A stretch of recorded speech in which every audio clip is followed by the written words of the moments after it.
This clinical psychologist claims that the drugs they use to fight schizophrenia and other mental issues are basically useless, and he claims that these mental illnesses being caused by an imbalance in the brain are false ideologies. So the question is, if it's not caused by an imbalance in the brain, is it just demonic oppression? The psychiatrists, they remind me of the Egyptian priests of old. They go, we're psychiatrists, so we hereby proclaim that these voices are hallucinations because we say so. They had no research to back it up. They had nothing to back it up other than their arrogance. It was a lie told by Eli Lilly back in I think it was the 70s when they came out with Prozac. They were looking for some way to explain why that antidepressant drug worked.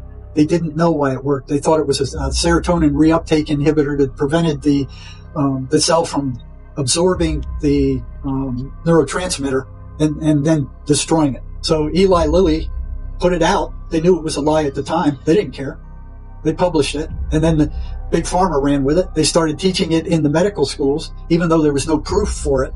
Now it's been disproven, and they're still pushing it. Only they changed their caveat a little bit. I saw one about 3 weeks ago. I was looking at one of their commercials. They go, it is believed that schizophrenia and mental illness is caused by a chemical imbalance of the brain. There's no proof for that whatsoever. Matter of fact, it's been disproved. There is no chemical imbalance in the brain of schizophrenics. They don't even know what the chemical balance of the brain should be. It's a total lie that they push on the entire planet.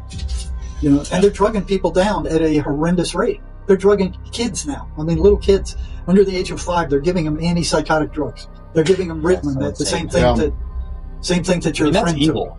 took. Okay, now I want to go to where he's actually talking about how he interacted with schizophrenic patients. So here I'm hearing patients carrying on fully coherent conversations with someone or something that I couldn't see. And I went, well, that's odd. You know, and I went, that must be the voices.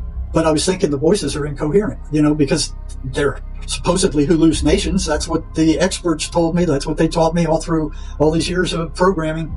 You know, and I'm like, that's not what I'm seeing, you know. So I crept up behind one guy, and I was kind of trying to listen in on what he was saying. Nobody else was interested in the voices. Nobody had any curiosity about them at all. What they were saying, what they were doing, what they were, nothing. They all believed they were auditory hallucinations, and to just ignore them. The whole hospital, hundreds and hundreds of staff.